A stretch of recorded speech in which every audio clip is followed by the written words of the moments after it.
long time, and you are a veteran politician as you are a lawyer. Mr. Speaker, the president used to nominate anybody if he feels like.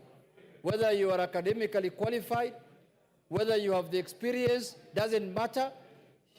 Even if you have never stepped in a classroom, Mr. Speaker, the president has the prerogative to appoint you as a minister.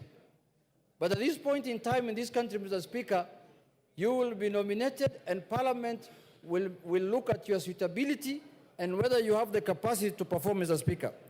So for that reason, Mr. Speaker, these nominees went through rigorous evaluation, Mr. Speaker, and looked at the experiences, Mr. Speaker. And I want to take this opportunity to thank you as the chairman of the committee, because this committee has put a lot of man-hour into this matter, Mr. Speaker, took a lot of time to scrutinize these members, Mr. Speaker. And every nominee appeared before the committee in person, and all questions have been put across to them, and a lot of them answered, Mr. Speaker, satisfactorily as per the report of the committee.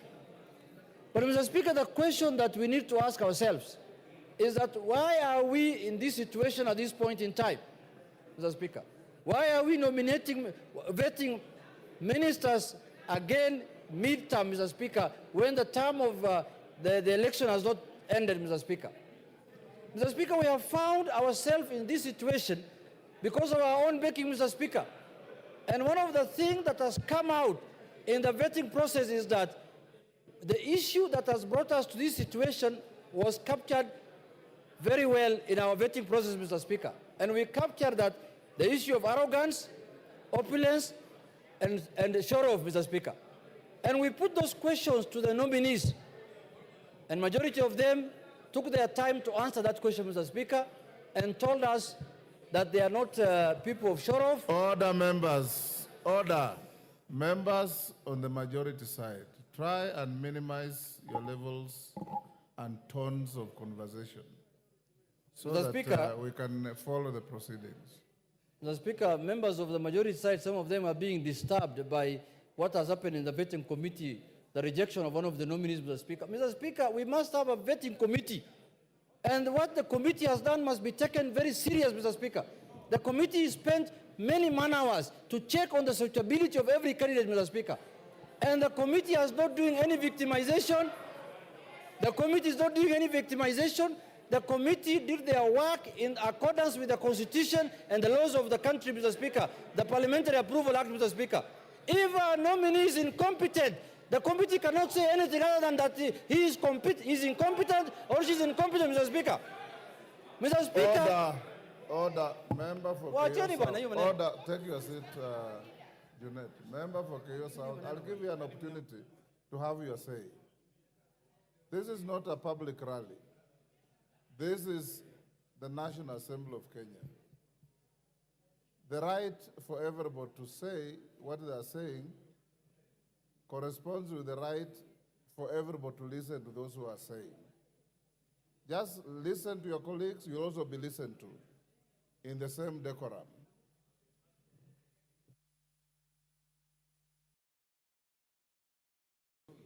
Mr. Speaker, when we say as a committee that someone is not suitable for this job, we are not imputing any improper motive of that person, Mr. Speaker. We are just saying that person is not suitable for this job. He can do another job elsewhere, Mr. Speaker.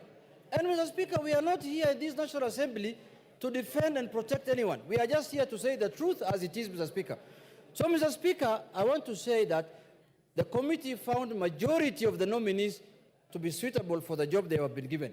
Mr. Speaker, it is this House that can hold people accountable. We cannot hold members accountable outside this House, Mr. Speaker.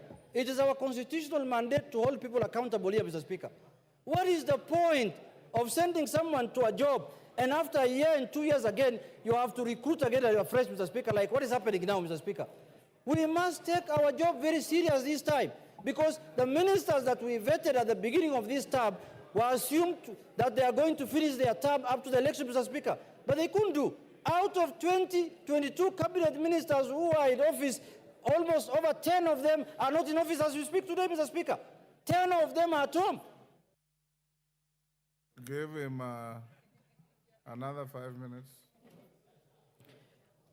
more than half of the cabinet that was vetted by this House, Mr. Speaker, at the beginning of the term are at home. They have all been dropped because of reasons, incompetency, and other issues.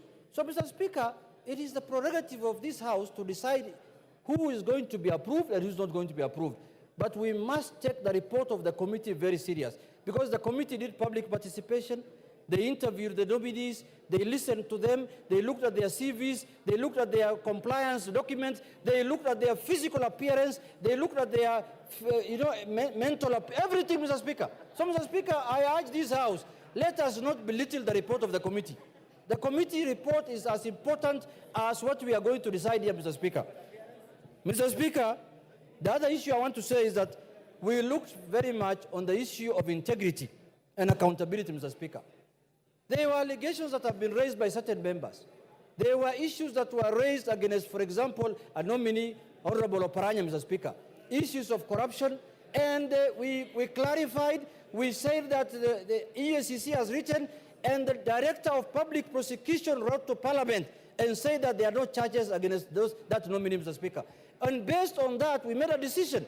And himself, he appeared there and said, if there is any iota of evidence on him, on allegations of corruption, he is willing to resign, even if he's appointed, Mr. Speaker.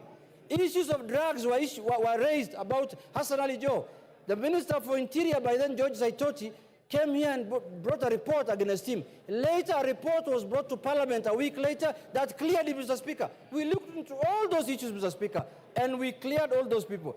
Issues of opulence, sideshow, what's called arrogance, and sort of were leveled against Honorable Murkomen. We looked at him, he came with a tie and a suit that did not look very expensive for that day. He should not put on another one going forward. He should continue with the same ones that he came to the committee, Mr. Speaker. And it was clear on those points, Mr. Speaker.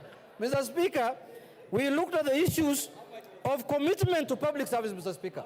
Most of the nominees showed high level of commitment to public duty, Mr. Speaker. You could see the way they were answering the questions, and they said that they are willing and ready to serve the country, Mr. Speaker. Mr. Speaker, in conclusion, I want to say this.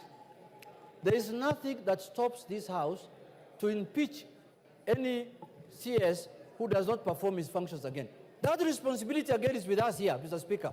And the day a CS nominee does not perform his functions in accordance with the Constitution and in accordance with the wishes of Kenyans, we have the responsibility again to remove him from office and to impeach him.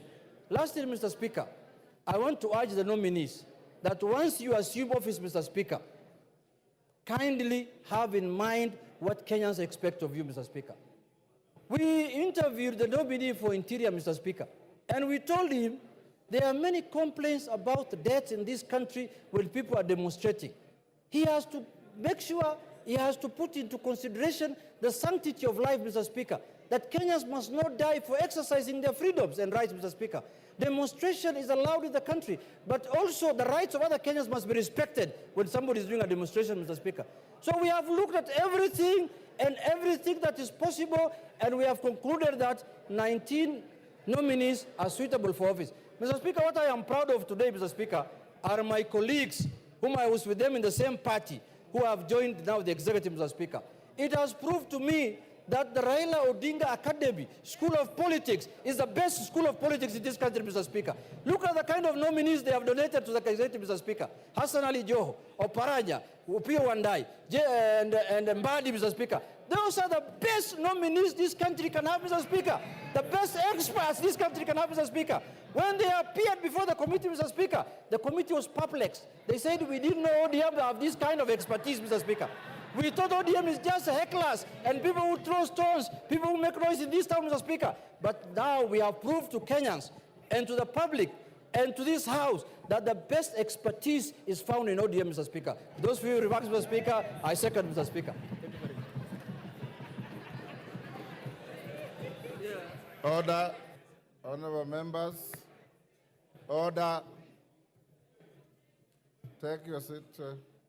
Honorable members, I now propose the question, which is that taking into consideration the findings of the Committee on Appointments and its second report on the vetting of the nominees for appointment to the offices of Cabinet Secretaries, laid on the table of the House today, Wednesday, 7th August 2024, and pursuant to the provisions of Article 152(2) of the Constitution and Section 3 and 8 of the Public Appointments Parliamentary Approval Act 2011, this House, 1, approves the appointment of the following persons as Cabinet Secretaries. Honorable Professor Kithure Kindiki, EGH, Ministry of Interior and National Administration. We are not calling a vote. I'm proposing a question. Dr. Deborah Mulongo Barasa, Minister of Health. Honorable Alice Wahome, EGH, Minister of Trade, Public Works, Housing and Urban Development. Mr. Julius Migos Ogamba, EBS, Minister of Education. Honorable Rosalinda Soipan Tuya, EGH, Minister of Defense. Dr. Andrew Mwihia Karanja, Minister of Agriculture and Livestock Development. Honorable Aden Bare Duale, EGH, Minister of Environment, Climate Change and Forestry. Mr. Eric Murithi Muuga, Minister of Water, Sanitation and Irrigation. Mr. Davis Chirchir, EGH, Minister of Roads and Transport. Dr. Margaret Nyambura Ndungu, Minister of Information, Communication and the Digital Economy. Honorable John Bandi Ngongo, EGH, the National Treasury and Economic Planning. Honorable Salim Mvuria Mugala, EGH, Cabinet Secretary, Ministry of Investment, Trade and Industry. Ms. Rebecca Miano, EGH, Cabinet Secretary, Minister of Tourism and Wildlife.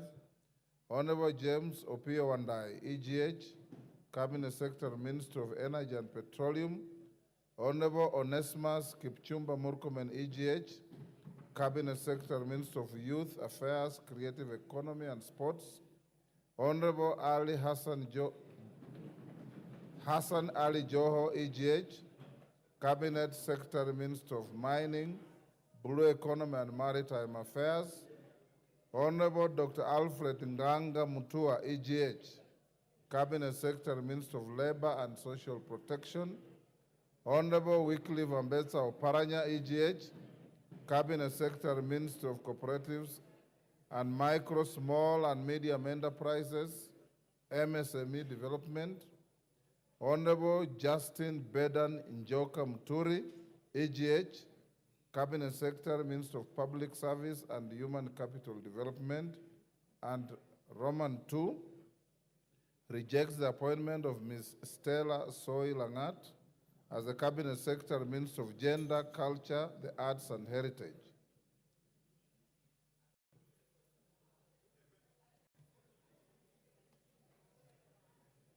Washira Karani.